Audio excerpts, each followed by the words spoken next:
Okay, balance sheet का first question कह रहा है कि Sen incorporations always charge prepaid insurance when it's purchases और रिन्यूज इंश्योरेंस पॉलिसी, कि लाइक अपना 1 जनवरी से लेकर 31 दिसंबर तक ईयर चलता है, उसमें बीच में कहीं पर भी हम यदि कोई पॉलिसी लेते हैं इंश्योरेंस से रिलेटेड, तो वो हम डायरेक्टली पहले कहाँ पे दिखाएंगे, वो हम प्रीपेड में दिखाएंगे, हम बैलेंस शीट में लेके जाएंगे, एंट्री क्या करेंगे वहाँ पे कि prepaid insurance account debit to bank कर देंगे वहाँ पे, तो वहाँ पे अपना बैलेंस शीट के एसेट साइड कंपोनेंट में हम उसको दिखाएंगे। It adjust the accounts for insurance used once per year, और वो जितना हम यूज कर रहे हैं उतना हम क्या करेंगे, उसका एडजस्टमेंट करेंगे कि जितना यूज पोर्शन होता है वो हम बैलेंस शीट में लेस कर देंगे और इनकम स्टेटमेंट में हम डेबिट कर देंगे, वहां पे वो एज ए एक्सपेंडिचर होता है। Thus, the 3-year renewal premium for the policy that expired on July 31st of the current year was charged to prepaid insurance। यहाँ पर क्या हुआ था कि अपने 3 साल पहले एक पॉलिसी ली थी जो अभी 31 जुलाई को कंप्लीट हो रही है, मतलब जनवरी से अपना ईयर स्टार्ट हुआ करंट वाला, तो जनवरी, फरवरी, मार्च, अप्रैल, मई, जून, जुलाई, कितने मंथ्स हो गए, 7 मंथ्स। 7 मंथ्स का पैसा अभी हमारा बैलेंस शीट में पड़ा होगा जिसको अनयूज्ड पोर्शन कहते हैं अपन, तो वो भी ये यहाँ पे ये पैसा जो होगा वो अभी प्रीपेड इंश्योरेंस में चार्ज किया हुआ है, वहां से उठा के अपन को इंश्योरेंस जो अपन एक्सपेंडिचर बुक करेंगे इनकम स्टेटमेंट में, वहां पर उसको ट्रांसफर करना है, मतलब उसका एडजस्टमेंट करना है। तो एक तो यहाँ पे हो गया कि 3 साल पहले हमने कोई पॉलिसी ली थी और वो 7 मंथ्स के लिए ही रिमेनिंग बची हुई है, 7 मंथ में जो बैलेंस आएगा वो हम कहाँ पे दिखाएंगे, इनकम स्टेटमेंट में ट्रांसफर कर देंगे।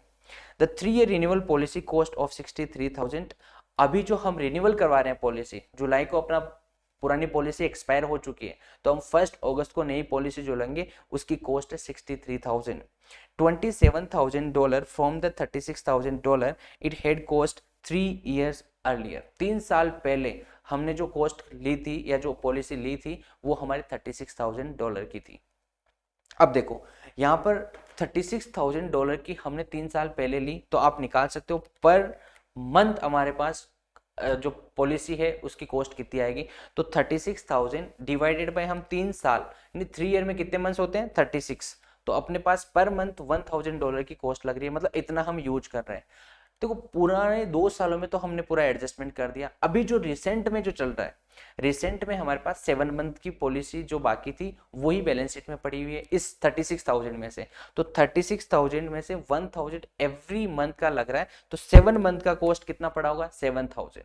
7,000 हमारे बैलेंस शीट में प्रीपेड इंश्योरेंस में पड़ा होगा जो एक्सपायर हो रहा है 31 जुलाई को, तो ये का ये पूरा का पूरा बैलेंस 7,000 हम कहाँ ट्रांसफर कर देंगे, इनकम स्टेटमेंट में ट्रांसफर कर देंगे, तो 7,000 ऑल्सो। अब इसमें अपन ने नई जो पॉलिसी ली है वो भी 63,000 की ली है, और 63,000 कितने महीने के लिए, तो वो भी हमने 36 मंथ के लिए लिए, तो एवरी मंथ हमें $1,750 पे करना पड़ेगा, या हम इतना यूज करेंगे। अब देखो हम कितना महीने यूज करने वाले हैं, अगस्त, सितंबर, अक्टूबर, नवंबर, दिसंबर, सिर्फ 5 मंथ्स। 5 मंथ्स का जो भी हम यूज्ड पोर्शन है वो इनकम स्टेटमेंट में लेके जाएंगे, और जो भी अनयूज्ड पोर्शन होगा वो बैलेंस शीट में दिखा देंगे। तो यूज्ड पोर्शन 1,750 है, इंटू हम करेंगे 5, तो $8,750 हमारा क्या हो गया, एक्सपेंडिचर आ गया, प्लस जो अपन ने 1 जनवरी से लेके 31 जुलाई तक भी हमने एक्सपेंडिचर बुक करे थे 7,000 का, वो हो गया। टोटल हमारा खर्चा बुक होगा या एक्सपेंसेस बुक होगा इस करंट ईयर में, वो होगा $15,750। ऑप्शन पढ़िए, डेबिट इंश्योरेंस एक्सपेंसेस 54,000, यहीं पे अपन को देखो ऑप्शंस को स्मार्टली कैलकुलेट करना है, स्मार्टली आइडेंटिफाई करना है कि ये करेक्ट होगा या नहीं होगा। अपना आंसर आ गया, कॉन्सेप्ट क्लियर है, अपना आंसर आ गया 15,000। तो देखो बी और सी ये दो ऑप्शन है जो करेक्ट हो सकते हैं, बाकी ए और डी गलत है, क्योंकि इसमें अमाउंट ही चेंज है तो अपन को इतना दिमाग लगाने की जरूरत नहीं है। बी पढ़ो, प्रीपेड इंश्योरेंस फॉर 15,750 जो डेबिट करेंगे, और क्रेडिट करेंगे हम यहाँ पे इंश्योरेंस एक्सपेंसेस। यहाँ पे क्रेडिट क्यों करेंगे, इंश्योरेंस एक्सपेंसेस तो सर डेबिट होना चाहिए, इनकम स्टेटमेंट में हम लेके जाएंगे तो एंट्री क्या होगी इसकी कि अपने पास इंश्योरेंस एक्सपेंसेस अकाउंट डेबिट 15,750 से, और क्रेडिट में क्या करेंगे, वो अपने जो पेमेंट एडवांस में कर रखा था उसका बैलेंस रिड्यूस करना है, वो डेबिट में पड़ा था यहाँ पे उसको क्रेडिट में करेंगे। तो ऑप्शन सी पढ़िए कि डेबिट में आप इंश्योरेंस एक्सपेंसेस $15,750 और क्रेडिट में करोगे हम प्रीपेड इंश्योरेंस 15,750, तो आंसर सी हमारा करेक्ट हो जाएगा। एवरीवन क्लियर है, यस आंसर सी हो गया। ओके, नेक्स्ट क्वेश्चन कह रहा है another way to write the accounting equation for change in equity from one period to the next period each. एक बार ऑप्शन देखते हैं, क्लोजिंग एसेट दे रखा है, क्लोजिंग लाइबिलिटी है, ओपनिंग इक्विटी, डिविडेंड और प्रॉफिट। बी में भी अपन को ये इक्वेशन, मतलब ये कह रहा है बैलेंस शीट की इक्वेशन को बना के दो। तो एक बार करेक्ट इक्वेशन अपन देखते हैं बैलेंस शीट में बनती कैसे है। लाइक आपने बैलेंस शीट देखी होगी, मैं इंडियन मेथड के अकॉर्डिंग बैलेंस शीट बना रहा हूँ एक बार, कि सर हमारे पास यहाँ पे क्लोजिंग लाइबिलिटी होती है, क्लोजिंग इक्विटी होती है और क्लोजिंग एसेट्स होती है, जो हमारे पास टोटल यहाँ पे मैच होगी, यही होता है। इसको मैं एक बार इक्वेशन में लिखूं तो closing liability plus closing equity is equal to closing assets, right. थोड़ा सा और देखते हैं, क्लोजिंग लाइबिलिटी प्लस इक्विटी कैसे कैलकुलेट करते हैं। तो आप बोल सकते हो ओपनिंग इक्विटी में हम इस साल का जो प्रॉफिट होता है वो ऐड कर देते हैं, माइनस यदि हमने कोई डिविडेंड दिया है वो लेस कर देंगे, तो हमारे पास क्लोजिंग इक्विटी निकल के आ जाएगा, और इजिकल टू हमारे पास क्लोजिंग एसेट्स रहेगा। ये पहला ऑप्शन हमें क्या कह रहा है कि आपको प्रॉफिट निकाल के देना है। तो ये देखेंगे प्रॉफिट यदि सही तरीके से कैलकुलेट कर रहे हैं ये, तो ऑप्शन ए हो जाएगा, नहीं तो बाकी बी सी डी में देखेंगे अपन।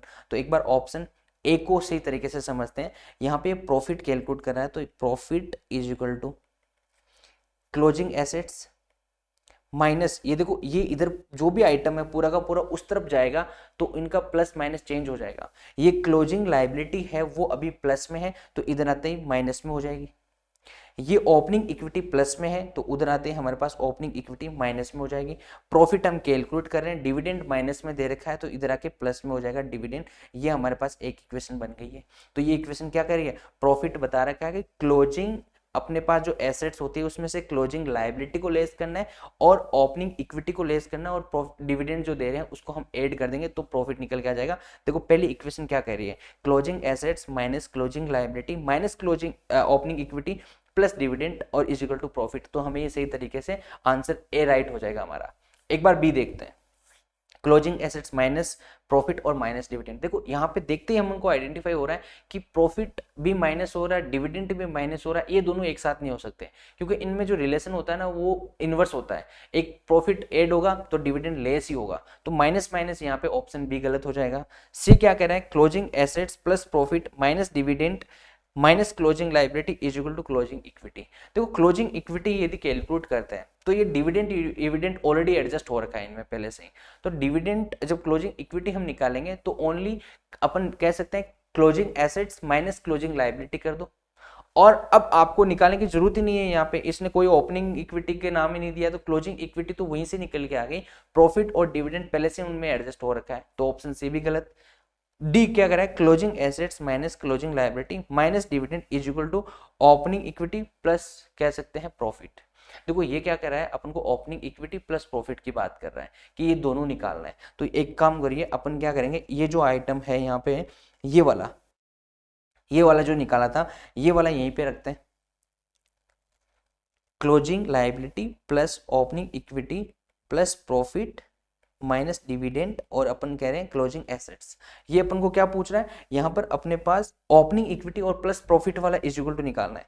तो मैं इन दोनों को यहीं छोड़ दूं और इज इक्वल टू में लेके जाऊं कि क्लोजिंग एसेट्स माइनस ये इधर आएगा तो क्लोजिंग लायबिलिटी, और ये डिविडेंड है तो प्लस में मेरे पास डिविडेंड बन जाएगा। अब आप देखो यहाँ पे कि यहाँ पे बता रहा है closing assets minus closing liability और माइनस में डिविडेंड दे दिया, यहाँ प्लस डिविडेंड होता तो इक्वेशन राइट हो जाती। तो हमारी इक्वेशन कौन सी करेक्ट हो रही है, ए इक्वेशन हमारी करेक्ट हो रही है, right. Next question, prepaid expenditure are valued on the statement of financial position 8 है। वही वापस आ गया कि प्रीपेड एक्सपेंडिचर होता है वो बैलेंस शीट में हम किस पोजीशन के ऊपर दिखाते हैं। तो फटाफट देखो कि face amount collectable at the maturity, cost to acquire the assets, cost less expired or used portion, cost to acquire minus accumulated amortization। हमने देखा था अभी जो इंश्योरेंस वाला क्वेश्चन करा था उसमें देख रहे थे कि सर जो हमारे पास प्रीपेड एक्सपेंडिचर होगा उसमें से हम लेस करेंगे जितना हमने यूज कर दिया या जितना एक्सपायर हो गया, वो पोर्शन हमारा इनकम स्टेटमेंट में चला जाएगा और जो रिमेनिंग होगा वो हमारा यहाँ पे बैलेंस शीट में रहेगा। तो ऑप्शन सी कह रहा है कॉस्ट लेस एक्सपायर्ड और अनयूज्ड पोर्शन। तो answer C is the right answer हो जाएगा हमारा। तो answer C is the right answer. The next question, the balance sheet or statement of financial position helps user to assess the liquidity, financial flexibility, solvency and risk of the company. The company with the financial flexibility has ability to, देखो अपन ने देखा कि users एक balance sheet को देख के क्या क्या आइडेंटिफाई कर सकता है, तो liquidity, financial flexibility, solvency and risk of the company. वहां पर अपन को बताया ना फाइनेंशियल फ्लेक्सिबिलिटी में क्या देखा था, तो अपन जब देख रहे थे तो फाइनेंशियल फ्लेक्सिबिलिटी क्या होता है कि सर ये जो फ्यूचर में अनएक्सपेक्टेड नीड्स होती है या अपॉर्चुनिटीज होती है उनको कंपनी किस तरीके से रेस्पॉन्ड करेगी वो यूजर आइडेंटिफाई कर पाएगा बैलेंस शीट को देख के। तो फाइनेंशियल फ्लेक्सिबिलिटी क्या कहता है कि फ्यूचर में अनएक्सपेक्टेड नीड्स और जो अपॉर्चुनिटीज आने वाली है उसका किस तरीके से रेस्पॉन्स करेंगे वो आइडेंटिफाई कर पाएंगे। तो ऑप्शन ए कह रहा है response to unexpected needs and opportunities, यही तो ऑप्शन राइट हो गया। एक बार बी सी डी देख लेते हैं। Meets its financial obligations as they comes due, जब ये ड्यू होंगे तब वो इनका पेमेंट कर पाएंगे या नहीं कर पाएंगे, वो तो लिक्विडिटी होता है। Decide whether to settle a liability और राइट इट ऑफ, नहीं।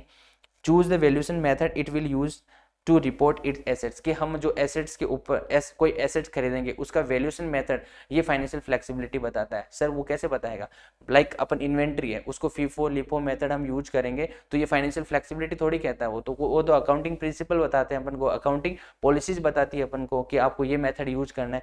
फाइनेंशियल फ्लेक्सिबिलिटी तो ओनली अनएक्सपेक्टेड नीड्स और अपॉर्चुनिटी को रेस्पॉन्ड करने का तरीका बताती है। तो ऑप्शन हमारा ए राइट आंसर हो जाएगा।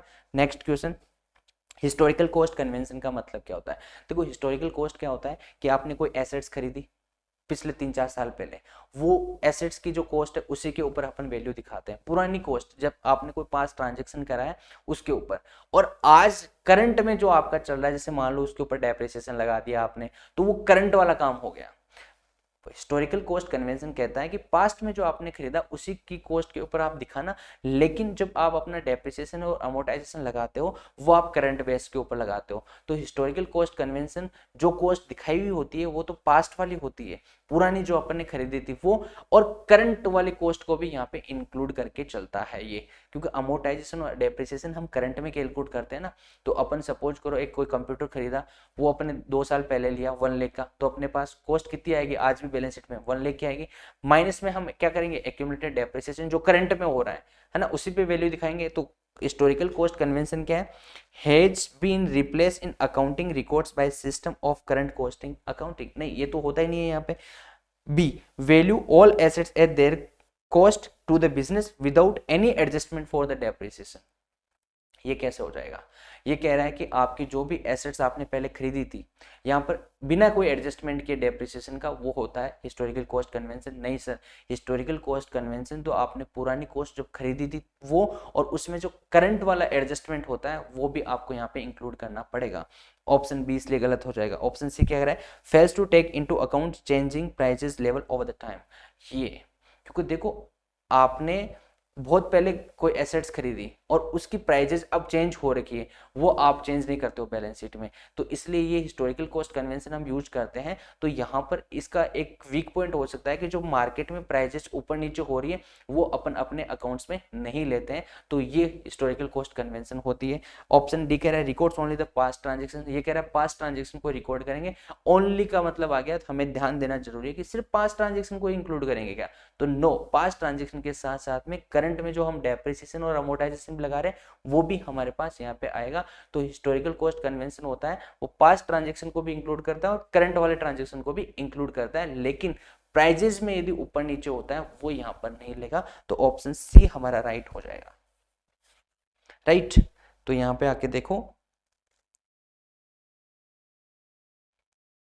ऑप्शन डी में जो अपना डाउट है ना, ये देखो इसको, historical cost can involve current transaction as well as the past transaction, कि हिस्टोरिकल कॉस्ट कन्वेंशन होता है वो अपना करंट ट्रांजेक्शंस को भी और पास्ट ट्रांजेक्शन को भी इंक्लूड करता है। The next question, long term debt should be included in current sections of the statement of financial position if, कि हमारे जो लॉन्ग टर्म डेट है उसको हम कब करंट सेक्शंस में लेके आएंगे। देखो लॉन्ग टर्म डेट का मतलब जैसे सपोज करो आपने कोई बैंक से लोन लिया है, वो आपने 12 ईयर्स के लिए लिया है, आपका फर्स्ट ईयर चल रहा है, तो अपना 11 ईयर जो फ्यूचर में पेमेंट करने वाले हैं वो हमारा नॉन करंट लायबिलिटी में चला जाएगा या लॉन्ग टर्म डेट में जाएगा, जिसको हमें बहुत टाइम बाद में पेमेंट करना है, वो नॉन करंट लायबिलिटी होती है। इसको करंट लायबिलिटी में या शॉर्ट टर्म में कब लेके आएंगे, जब ये ड्यू होगा। आपने कोई बैंक की जो रूल्स हैं रेगुलेशन है कंडीशन है वो आपने मान लो ब्लीच कर दी, तो बैंक वाले आएंगे आपके पास और आपसे पूरा पैसा मांगेंगे, तो आपका जो 12 साल में पेमेंट करने वाला थे वो इंस्टेंटली आपको विद इन 6 मंथ या 12 मंथ्स में पेमेंट करना पड़ेगा, तो पूरा अमाउंट अपना किस में आ जाएगा, करंट सेक्शन में आ जाएगा, क्योंकि आप करंट सेक्शंस क्या होता है कि विद इन 12 मंथ्स के अंदर आप अपने करंट एसेट्स के थ्रू उसका पेमेंट करते हो तो वो हमारे पास क्या होती है, करंट लायबिलिटी होती है। पहला ऑप्शन देखते हैं, management plan to refinance it within a 1 year, कि यहाँ पे प्लान कर रहे हैं मैनेजमेंट। यहाँ देखो इन्होंने क्या इन्फॉर्मेशन सही तरीके से नहीं दी, यहाँ पे ये बता रहे हैं कि मैनेजमेंट प्लान कर रहे हैं कि हम इसका रिफाइनेंस करवा देंगे विद इन ए 1 ईयर, यानी 1 साल में इसका हम रिफाइनेंस करवा देंगे। तो यहाँ पे ये मैच्योरिटी नहीं कर रहे हैं, ये डेट नहीं बता रहे हैं कि कब इसका हम पेमेंट कर देंगे। तो हमें आइडेंटिफाई नहीं हो पा रहा है कि लॉन्ग टर्म डेट को हम शॉर्ट टर्म में लेके आएंगे या नहीं आएंगे, इसलिए ये गलत हो रहा है। It be converted into common stock before the maturity, कि जो हमारे पास कोई डेट है वो मैच्योरिटी से पहले हम इसको कन्वर्ट कर देंगे किस में, स्टॉक में। तो हम कहेंगे सर वो करंट सेक्शन में आएगा ही नहीं, लॉन्ग टर्म से सीधा का सीधा इक्विटी में चला जाएगा। तो ऑप्शन सी क्या कह रहा है, the bond retirement fund has been set up for use in schedules retirement during the next year. तो ये भी नहीं होगा, अपना लॉन्ग टर्म डेट को हम करंट सेक्शन में इंक्लूड करेंगे। It mature with in a 1 year and will be retired through the use of current assets. Yes, कि हम 1 साल के अंदर उसका पेमेंट करेंगे और उसका पेमेंट हम अपनी करंट एसेट से करने वाले हैं, तो वो हमारा पोर्शन होता है वो करंट लायबिलिटी या करंट एसेट्स में कन्वर्ट हो जाता है। तो ऑप्शन डी हमारा क्या हो जाएगा, राइट आंसर हो जाएगा। Next, a analyst use the statement of financial position as the primary source for all of the following except, कि चारों जो पॉइंट दे रखे हैं वो प्राइमरी सोर्स है। एक एनालिस्ट जो यूज करेगा वो इनको आइडेंटिफाई कर सकता है, लेकिन एक गलत है यहाँ पे। Option A, estimating the firm value as a going concern, कि हम गोइंग कंसर्न के अकॉर्डिंग अपनी फर्म की वैल्यू कैलकुलेट कर पाएगा, तो आंसर इज नो, वो नहीं कर पाएगा। तो यही अपना पास क्या हो जाएगा, सेक्शन ऑप्शन ए हमारा राइट हो जाएगा यहाँ पे, क्योंकि ये एक्सेप्ट पूछ रहा है, आपको गलत वाला यहाँ पे बताना है। एक बार बी सी डी पढ़ लेते हैं। Analysing the potential cost of new financing, कि नए फाइनेंसिंग रिलेटेड जो भी कॉस्ट लगेगी वो भी हम एनालाइज कर सकते हैं, तो कर सकते हैं वो। Determining the measure for the controlling solvency, कि कंट्रोलिंग सॉल्वेंसी को हम मेजर कर सकते हैं, तो वो भी एनालिसिस्ट क्या कर सकता है, यहाँ पे मेजर करेगा। Identifying the firm capital structure, firm का कैपिटल स्ट्रक्चर को भी आइडेंटिफाई कर सकते हैं, कितना डेट है, कितना इक्विटी, कितना डिवेंचर है, वो सारी हम कैलकुलेशंस हम अपन बैलेंस शीट को देख के कर सकते हैं। तो यहाँ पर जो एनालिसिस्ट होगा वो डी बी करेगा, तो option A is the right answer. Next, the accounting concept और कन्वेंशन विच, यानी इनमें से कौन सी अकाउंटिंग कॉन्सेप्ट है जिसमें से कि the times of rising prices, कि जब हमारे पास टाइम के अकॉर्डिंग प्राइसेस बढ़ती है लेकिन वहां पर अंडरस्टेट एसेट्स वैल्यू, कि हमारे एसेट्स की वैल्यू अंडरस्टेट रहती है एंड प्रॉफिट ओवरस्टेट हो जाता है, वो ऐसे कौन से हमारे अकाउंटिंग कॉन्सेप्ट है। पहला historical cost convention, B going concern concept, C prudence concept और डी कंजर्वेटिज्म कॉन्सेप्ट। देखो हिस्टोरिकल कॉस्ट में हम क्या कर रहे थे, हिस्टोरिकल कॉस्ट में हम जो एसेट्स एक्वायर कर रहे थे उसी के ऊपर वैल्यू दिखाएंगे। तो सर आज सपोज करो आपने कोई कंप्यूटर खरीदा, वो 1 लाख का था, लेकिन उसकी यदि प्राइजेस बढ़ गई है तो 1,20,000 हो गया, तो आप बोलोगे सर हमारी एसेट्स आज भी अनरजिस्ट्रेटेड है, और किए बैलेंस शीट में तो हम 1 लाख पे दिखाएंगे, ठीक है। लेकिन सपोज करो आपने कोई इन्वेंट्री लिया है, 100 रुपए का इन्वेंट्री था, उसकी मार्केट प्राइस थी आपका $125, आप मार्केट में बेच रहे हो उसको 125 में। अब प्राइजेस बढ़ गई तो आप क्या कितने में बेचोगे, मार्केट रेट के अकॉर्डिंग चलोगे, तो आप 130 में बेच दोगे उसको, तो आपकी सेल्स बढ़ जाएगी, तो सेल्स बढ़ने से प्रॉफिट बढ़ेगा। अंडरस्टूड, प्रॉफिट, क्योंकि कॉक्स तो उसी वैल्यू पे रहेगा, 100 पे रहेगा, कॉक्स तो 100 पे रहेगा, तो कॉक्स अंडरस्टेटेड रहेगा, लेकिन हमारी सेल्स ओवरस्टेटेड हो जाएगी, और ओवरस्टेटेड होने की वजह से हमारा प्रॉफिट भी ओवरस्टेटेड हो जाएगा। तो हिस्टोरिकल कॉस्ट कन्वेंशन मेथड में जब प्राइसेस बढ़ती है तो एसेट अंडरस्टेटेड रहती है, प्रॉफिट ओवरस्टेटेड हो जाता है, तो आंसर ए हो जाएगा हमारा correct. Next, blue fox industry had the following accounts balance at year end में दे रखा है अपन को। देखो लास्ट में एक बार देख लो ऑप्शन क्या कह रहा है, what is the amount of total current assets reported on the balance sheet. बड़े जब क्वेश्चंस करते हैं ना तो पहले देख लिया करो कि क्वेश्चंस पूछ क्या रहा है, अपन वो एग्जैक्टली चाहता क्या है। कभी कभी क्या होगा, यहाँ पर आपको एक लाइन दे देगा छोटा सा, और इतने बड़े क्वेश्चंस को रीड करने की जरूरत ही नहीं रहेगी फिर, है ना, इमीडिएटली आप आंसर निकाल सकते हो, और अपन को आइडेंटिफाई हो जाएगा कि हमें पूछ क्या रहा है, हमें कैलकुलेशन किस चीज की करनी है। तो जब बड़े क्वेश्चंस आते हैं तो लास्ट वाली लाइन है ना हमेशा पहले पढ़ लेना चाहिए। तो what is the amount of total current assets reported on the balance sheet, की बैलेंस शीट पे हम करंट एसेट्स कितनी दिखाएंगे। तो अब देखो यहाँ पे आओ, सेल्स हमारे पास करंट एसेट्स होती है तो नो, कैश होती है तो $23,400 यहाँ पे आ गया, अकाउंट्स पेबल नहीं होती है, प्रेंट एक्सपेंसेस नहीं होते, अकाउंट्स रिसीवेबल होता है 9,400, प्लस इसमें क्या करेंगे, कॉस्ट ऑफ गुड्स सोल्ड नहीं होती, लैंड भी नहीं होती, कॉन्ट्रैक्ट लायबिलिटी भी नहीं होती, गेन ऑन सेल भी नहीं होता, इक्विपमेंट भी नहीं होता, इन्वेंट्री होती है 2,200 और नॉट्स पेबल भी नहीं होता। तो हमारे पास करंट एसेट्स कितनी हो जाएगी, $35,000। तो हमारे पास आंसर बी है 35,000 और correct. The next question, the statement of financial position provide a basis for all of the following except, कि स्टेटमेंट ऑफ फाइनेंशियल जब अपन फाइनेंशियल स्टेटमेंट बनाते हैं उसमें जो स्टेटमेंट ऑफ फाइनेंशियल पोजीशन होगा यानी बैलेंस शीट, वो हमको ये सारे बेसिस प्रोवाइड करेगी, लेकिन एक गलत बताना है, वही अपना आंसर होगा। एक्सेप्ट का मतलब गलत वाला बताना है। Option A assessing liquidity and financial flexibility, सब देखा था, लिक्विडिटी, फाइनेंशियल फ्लेक्सिबिलिटी, सोल्वेंसी और रिस्क बताता है। Determining profitability and assessing past performance for specific period, sir यही तो नहीं बताता, ये प्रॉफिटेबिलिटी और पास्ट परफॉर्मेंस ये चीज नहीं बताता, वो तो हमने पढ़ा था इनकम स्टेटमेंट में। तो आंसर हमारा क्या हो जाएगा बी। लेकिन एक बार सी और डी पढ़ते हैं। कंप्यूटिंग रेट ऑफ रिटर्न ये भी निकाल सकते हैं, और इवेल्यूटिंग कैपिटल स्ट्रक्चर के हमारा कैपिटल स्ट्रक्चर को भी इवेल्यूट कर सकते हैं। तो ऑप्शन बी हो जाएगा हमारा राइट आंसर। बल्कि ये गलत हो रहा है, बट अपन को ऊपर उसने पूछा ही ये चीज है कि एक्सेप्ट वाला बताना है, तो आपको गलत वाला आंसर हमारा राइट वाला आंसर हो जाएगा। Next question, the primary objective of financial statement reporting its to meet the needs of, कि हमारे पास जो फाइनेंशियल स्टेटमेंट देते हैं उसमें सबसे प्राइमरी ऑब्जेक्टिव होता है किसकी नीड्स पूरा करते हैं अपन। तो हमने देखा था वहां पे लेंडर, क्रेडिटर्स, डेटर्स, इन्वेस्टर होते हैं, उनकी नीड्स को पूरा करते हैं। तो option A investor and creditor, B officer and auditor, option C supervisor and manager, option D staff and customer. तो ऑप्शन ए हमारा राइट हो जाएगा। सर इन्वेस्टर और क्रेडिटर और लेंडर का प्राइमरी ऑब्जेक्टिव होता है वो अपनी बैलेंस शीट और फाइनेंशियल स्टेटमेंट को चेक करके आइडेंटिफाई करते हैं, अपना डिसीजन बनाते हैं, राइट।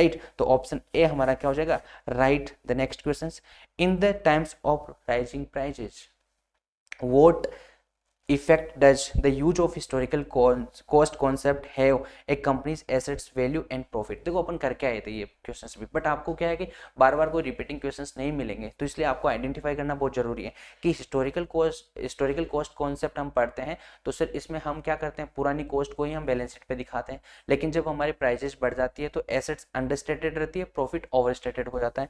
तो यहाँ पे ऑप्शन ए लिखा हुआ है assets value will be overstated and profit understated in the financial statement. नहीं सर, ये उल्टा बता रहा है। Option B assets value and profit will both be overstated in the financial statement. Sir दोनों नहीं होता है।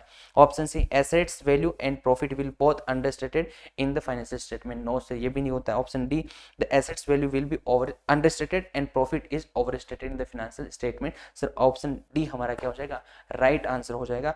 नेक्स्ट क्वेश्चन आता है, which one of the following would not be classified as a current liability. आपको इनमें से बताना है कि कौन से हम करंट लायबिलिटी में इंक्लूड नहीं करेंगे। देखो ऑप्शन ए आ रहा है अनडिस्ट्रीब्यूटेड स्टॉक डिविडेंड, बी आ रहा है a security deposit received from a renter for a 1 year lease, एक साल के लिए हमें किसी से पैसा मिला है, एक लीज पे दिया है, तो उसको वापस एक साल में हमें पेमेंट करना पड़ेगा, तो वो हमारे लिए करंट लायबिलिटी होती है।